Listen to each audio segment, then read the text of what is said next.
এরা সারা জীবন দেশটারে লুটতে খাবে। আরে এই আবেদ আলী তো চলে যাচ্ছে, আবেদ আলীর তো আর কোনো অসুবিধা নাই, যা বানানোর বানাই ফেলছে।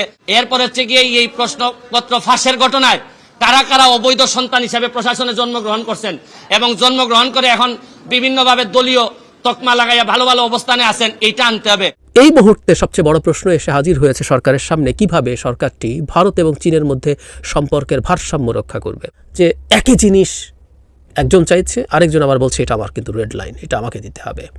এই সংকটে সরকার এখন পড়ছে এবং এই সংকটের প্রেক্ষাপটে সেখানেই বোঝা যাচ্ছিল তিনি একটা ব্যালেন্সের চেষ্টা করছেন, একটা অসম ব্যালেন্স। এই ব্যালেন্সটা আসলে তার পক্ষে এবার করা সম্ভব হবে কিনা, এবার তিনি আর চীন ভারতের মধ্যকার এই ব্যালেন্সটা করতে পারবেন না। এর আগে তিনি বিভিন্নভাবে ব্যালেন্সটা করেছেন।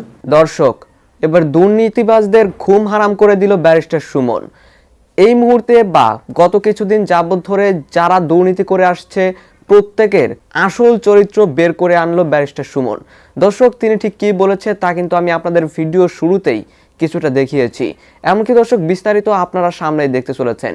দর্শক, এরই সাথে সাথে আমি ভিডিও শুরুতে আপনাদের আরও যেই ভিডিওগুলোর অংশবিশেষ দেখিয়ে শুরু করেছিলাম সেই ভিডিওগুলোর বিস্তারিত আলোচনা দেখাবো। তবে তার আগে বলি, যারা এখনও চ্যানেলটি সাবস্ক্রাইব করেননি সকলে চ্যানেলটি সাবস্ক্রাইব করে পাশে থাকা বেল আইকনটি বাজিয়ে দিবেন। আর যারা ইতিমধ্যেই সাবস্ক্রাইব করে রেখেছেন তাদের সকলকে অসংখ্য ধন্যবাদ। তো চলুন একটি লাইক দিয়ে আমরা ভিডিওটির বিস্তারিত আলোচনা দেখে আসি। তাদেরকে তড়িৎ তাদের নাম সবার সামনে নিয়ে আসতে হবে এবং এদের বিরুদ্ধে ব্যবস্থা গ্রহণ করতে হবে। আমিও তো বলি মাঝে মধ্যে, অনেক সরকারি কর্মকর্তা, ইভেন ডিসি ধরেন, অনেক বড় বড় কর্মকর্তা, এদের কথাবার্তা আমার শুনলে মনে হয় যে আরে এত ইনকম্পিটেন্ট একটা লোক ডিসি হয় কিভাবে, একটা ইনকম্পিটেন্ট একটা লোক ইয়নো হয় কিভাবে।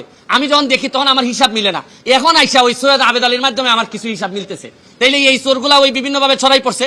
শুনেন, যুদ্ধাপরাধী, মানবতা বিরোধী অপরাধীরা যে যে জায়গায় থাকে আমরা খুঁজে বের করি, এদেরকে দায়িত্ব দেই না। এদের সেই এই চোরগুলা কি কোনো অংশে কম? এরা সারা জীবন দেশটারে লুটতে খাবে। আরে এই আবেদ আলী তো চলে যাচ্ছে, আবেদ আলীর তো আর কোনো অসুবিধা নাই, যা বানানোর বানাই ফেলছে। আর এই যে আপনার ডাসার উপজেলার চেয়ারম্যান প্রার্থী হয়েছিল, আল্লাহ বাঁচাইছে ডাসার মানুষে, নির্বাচন হয় নাই। তো যাই, তার কাছে যে মেকানিজম ছিল তাতে আল্লাহ মাহবুব জানে হয়তো নির্বাচন হলে পাশও করে যেত। তাই এখন হচ্ছে কি আমার মেইন, নাইলে যদি এর ভিতরে আমি ব্যবস্থা না দেখি আমি হাইকোর্টের শরণাপন্ন হব। কারণ আমাদের তো জায়গা হচ্ছে কি হাইকোর্ট। যদি এই ব্যাপারে ব্যবস্থা গ্রহণ না করা হয়, কার কার আমলে এই ড্রাইভার সাহেব ছিলেন পিএসসির চেয়ারম্যান, তাদের এইটার দায় দায়িত্ব আছে কিনা, তারা এটার সাথে জড়িত কিনা। এরপর হচ্ছে গিয়ে এই প্রশ্নপত্র ফাঁসের ঘটনায় কারা কারা অবৈধ সন্তান হিসেবে প্রশাসনে জন্মগ্রহণ করছেন এবং জন্মগ্রহণ করে এখন বিভিন্নভাবে দলীয় তকমা লাগাইয়া ভালো ভালো অবস্থানে আছেন, এইটা আনতে হবে। শুনেন, কোটার জন্য আন্দোলন করে ছাত্ররা, সারা বাংলাদেশের মানুষ কোটার জন্য আন্দোলন করতেছে, কিন্তু এরা কি জানে যে সবচেয়ে বড় কোটা তো হচ্ছে গিয়ে চোর কোটা, এই প্রশ্নপত্র ফাঁসের কোটা। এরা ধরেন অন্যান্য কোটা, মুক্তিযোদ্ধা কোটা, এগুলা নিয়ে আন্দোলন করতেছে, এগুলা নিয়ে আমি বলবো না, এটা আলাদা হিসাব। কিন্তু জানে না, এরা যদি জানতো যে সবচেয়ে বড় চোর দুর্নীতিবাজ কোটাটা হচ্ছে গিয়ে বাংলাদেশের বড় কোটা, এই কোটার বিরুদ্ধে আন্দোলন করলে সব জিনিস সুবিধা আমরা পাইতাম। কিন্তু এটা আমি পরে হয়তো আরেকদিন বলবো। তবে এখন আমার বক্তব্য হচ্ছে স্পষ্ট, এদের বিরুদ্ধে কারা কারা প্রশাসনে আছেন তাদেরকে বের করে তাদেরকে আইনের আওতায় নিয়ে আসা হবে, নাইলে এই দায় সারা জীবন বাংলাদেশের বয়ে বেড়াতে হবে। আমি একজন এমপি হিসাবে, একজন ব্যারিস্টার হিসাবে আমি মনে করি এটা জাতির সামনে নিয়ে আসা আমার দায়িত্ব। আপনাদের মাধ্যমে আমি এটা ছড়াই দিতে চাই এবং আমি দেখতে চাই যে কি ব্যবস্থা গ্রহণ করছেন। নাইলে আমি মাননীয় প্রধানমন্ত্রীর কাছে প্রয়োজনে যাব, মাননীয় চিফ জাস্টিসের কাছে যাব, কারণ এইভাবে একটা দেশ চলতে পারে না। এই যে বাংলাদেশের কমিটিতে আমি ভয় পাই আরো বেশি। কমিটি করলেই মনে করলেন যে ধামা চাপা দেওয়ার জন্য একটা প্রক্রিয়া শুরু হইলো। আরে কমিটির কি কাজ? চোর ধরছে পুলিশ, চোর ধরার পর চোররে বলবে যে আর তোর সাথে কে কে চোর আছে বল। এখানে আবার বদলকের কমিটি করার দরকার আছে কি? পিএসসি হোক, টিএসসি হোক, যত এসসি হোক না কেন, চোর যারা যারা বলবে এই জায়গায় পুলিশ যাবে। এখানে আমাদের এই তদন্ত কমিটি করা মানে একটু আস্তে, এর মানে হজম করার জন্য একটু টাইম নেওয়া। এগুলো আমার অভিজ্ঞতা থেকে বললাম। চেয়ারম্যান বলছে, এই চেয়ারম্যানের আন্ডারে এই ড্রাইভার ছিল না সাদিক সাহেবের আন্ডারে ছিল।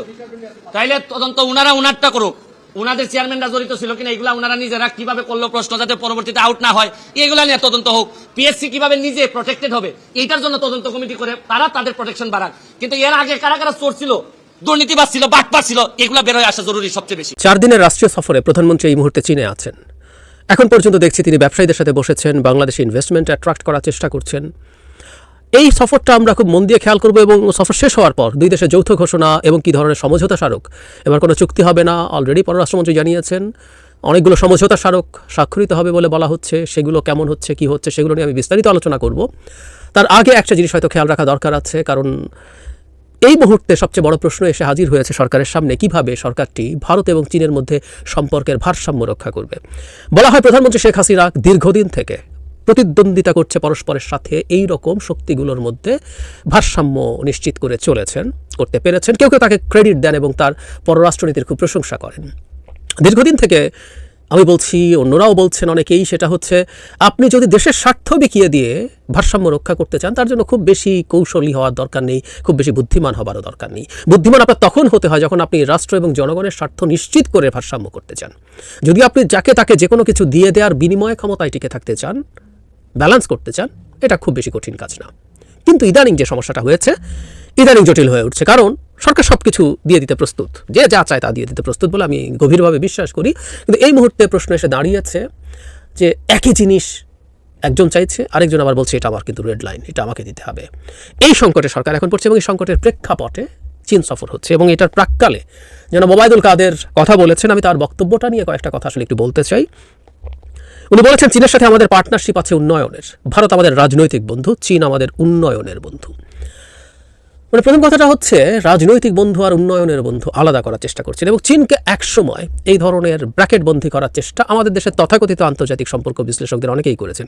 চীন তো রাজনীতিতে মাথা ঘামায় না, চীন তো শুধু উন্নয়ন, মানে সেটা লোন দিতে চায়, ব্যবসা চায়, এই ধরনের একটা ন্যারেটিভ আমাদের দেশে আমি অনেককে বলতে শুনে করেছি, তথাকথিত অনেক বিশেষজ্ঞকে। কিন্তু তারা সম্ভবত খেয়াল করেন না শি জিনপিং ক্ষমতায় আসার পর থেকে কী ধরনের ডিপ্লোম্যাসি তারা করছে। সত্যিকার অর্থে আপনি একটা দেশের রাজনীতিতেও ইনভলভড হতে চান, আপনার ব্যবসা এবং আপনার নিরাপত্তা, মানে আপনি কোনো দেশের রাজনীতিতে আসলে কেন ইনভলভড হন, জাস্ট মোটা দাগে দুটো কারণ। একটা হচ্ছে আপনি তার সাথে ব্যবসা করতে চান, আপনি যদি সেই দেশের রাজনীতিতে ইনভলভ হতে পারেন আপনি ব্যবসা করতে পারেন।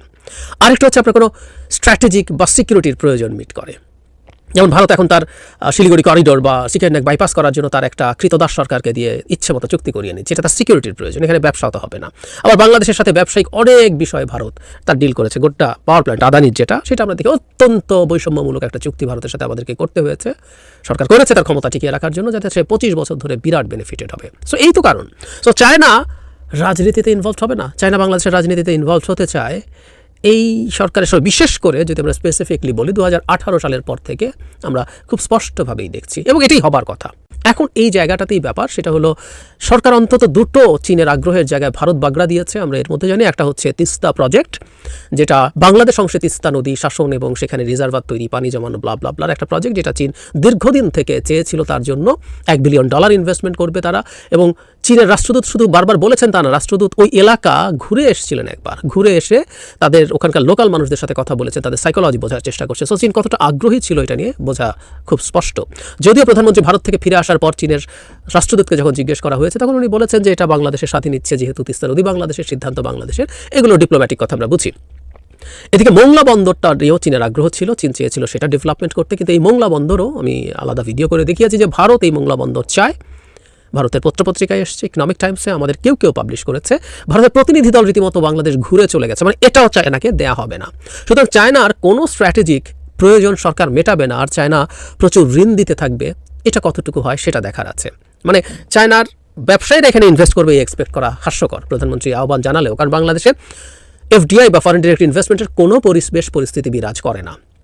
মানে যে দেশটা বিদ্যুৎ গ্যাসের চরম সংকট আছে, লোডশেডিং হচ্ছে, গ্যাস দিতে পারছেন না, মানে পাওয়ার ছাড়া শিল্প উৎপাদন হাস্যকর, যে দেশে মারাত্মক রকম আমলাতান্ত্রিক জটিলতা, ঘুষ দুর্নীতি আছে, ইজ অফ ডুইং বিজনেস বলে যে র্যাঙ্কিং একসময় প্রকাশিত হতো, তাতে আমরা অত্যন্ত নিচের দিকে ছিলাম। এবং সবচেয়ে জরুরি কথা, একটা আনস্টেবল ডলার মার্কেটে, যেখানে টাকা ডলারের বিনিময়ে খুবই খারাপ অবস্থায় আছে, সেখানেও ইনভেস্টমেন্ট হওয়ার সম্ভাবনা খুব কম, খুব কম।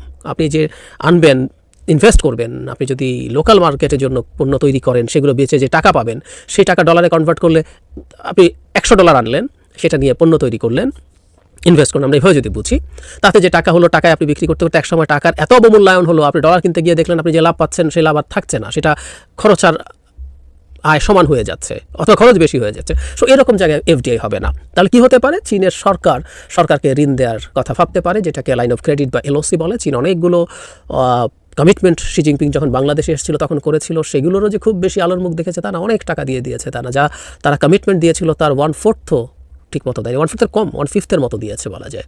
এখন দিস বাস্ট হয়েছে, প্রকল্প পাস হয় না, প্রকল্প হলে টাকা ছাড় হয় না, নানান রকমভাবে ঝুলতে থাকে। সো চীন কতটুকু টাকা দেবে সেটা দেখার ব্যাপার আছে। দেখেন, আপনারা আন্দোলন করছেন যৌক্তিক, কিন্তু এটা সরকারের বিদায়ী বছর। আমরা এই আন্দোলনকে সরকার বিরোধী আন্দোলন, সরকার পতনের আন্দোলন হিসেবে চিহ্নিত করছি। কাজী এই আন্দোলনকে দমন করার জন্য সরকারের যা করার সরকার তাই করবে। তখন ডিএমপির কমিশনার ছিলেন আসাদুজ্জামান মিয়া, তারা সব একটা হুমকি দিয়েছেন। কিন্তু তখন আমরা বলেছিলাম আমরা তো সরকার পতনের জন্য আসিনি, ছাত্রদের দাবি নিয়ে এসেছি, সেটা মেনে নেন, তাহলেই তো হয়। কিন্তু দেখেছেন সেটাও কিন্তু কিভাবে প্রতারণা করেছিল। বলছিল যে 1 মাসের মধ্যে এটা সমাধান হবে, হয় নাই। এমনকি প্রধানমন্ত্রী পার্লামেন্টে দাঁড়িয়ে জাতির সামনে কিন্তু ঘোষণা দিয়েছিলেন কোনো কোটাই থাকবে না। তারপরেও কিন্তু আমরা আমাদেরকে এই প্রজ্ঞাপনের জন্য আন্দোলন করতে হয়েছিল। তো কাজে আজকের আন্দোলন হচ্ছে, এখন ওবায়দুল কাদেররা প্রেস কনফারেন্স করে বলছে এই আন্দোলনে বিএনপি ভর করছে, বিরোধীরা ভর করছে, তারা সরকার পতনের জন্য রাস্তা তৈরি করছে। দেখেন ছাত্ররা, আমি জানি এই ছাত্রদেরকে, এই তরুণদেরকে যদি আপনি বলেন যে তোমরা ওইখান থেকে এই ফাঁসিবাদের পতনের আওয়াজ তুলো, এই তরুণদের মগজ দীর্ঘদিন ভাবে এতটা বিরাজনীতিকরণ করা হয়েছে, দেশ জাতি সমাজের মূল ভাবনা থেকে তাদেরকে পাঠ্যপুস্তক বলেন কিংবা সমাজের রীতিনীতি বলেন এতটাই তাদেরকে বাইরে রাখা হয়েছে, এদের মগজে ভোট, নির্বাচন, গণতন্ত্র এই বিষয়টা অতটা কাজ করবে না। তারা এই কোটা দাবি তুলেছে, সরকার মেনে নিলে সরে যাবে। তা আমরা বলছি যে সরকার মেনে নেই, তাহলে সরকার কেন মেনে নিচ্ছে না? বরঞ্চ প্রধানমন্ত্রী চীন সফরে গিয়েছেন 4 দিনের জন্য, যাওয়ার আগে একটু উস্কানি দিয়ে গেলেন না যে এই আন্দোলনের কোনো যৌক্তিকতা নেই। আপনি দ্বিচারিতা কেন করছেন? আপনি কোন মুখে দুই কথা বলছেন, যেখানে আপনি এই আন্দোলনের প্রেক্ষাপটে দাবি মেনে নিলেন, আবার বলছেন যে যারা আন্দোলন করছে তারা কি চাকরি করেছে, বিসিএস দিয়েছে? এবং ওবায়দুল কাদের তিনি একজন লার্নেড পলিটিশিয়ান, বলা চলে সিনিয়র পলিটিশিয়ান, এই রকমের বোগাস কথাবার্তা বলে, এই রকমের মিথ্যাচার কথাবার্তা বলে যে 2018 সালে যারা আন্দোলন করেছিল তাদের 31 জন বিসিএস পরীক্ষা উত্তীর্ণ হয়নি। একেবারে ঢাহা মিথ্যা কথা। আমি পরীক্ষাই দেয়নি। আমাদের আন্দোলনের অন্যতম নেতা যারা ছিল রাশেদ, মামুন, ফারুক, কেউ আমরা বিসিএস পরীক্ষাই দেয়নি। কারণ আমরা তো একটা রাজনৈতিক প্রক্রিয়ার মধ্যে এসেছি যে না শুধুমাত্র এই কোটার সংস্কার করে তো হবে না। আন্দোলন শুধু ছাত্রদের আন্দোলন না, ছাত্রদের বাবা মায়ের আন্দোলন, ছাত্রদের ভাই বোনের আন্দোলন, ছাত্রদের অভিভাবকদের আন্দোলন, সবাই আপনাদের পাশে আছে।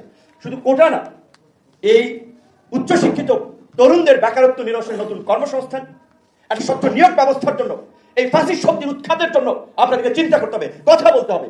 এই ফাঁসির শক্তির পরিবর্তন না হওয়া পর্যন্ত সাময়িক কোটা বাতিল করলেও খুব বেশি এই বৃহত্তর তরুণ জনগোষ্ঠীর লাভ হবে না।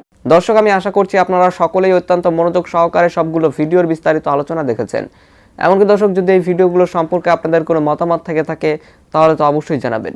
দর্শক, নিউজটি শেষ করছি এখানেই, ফিরছি পরবর্তী নিউজে নতুন কোনো টপিকে। আল্লাহ হাফিজ।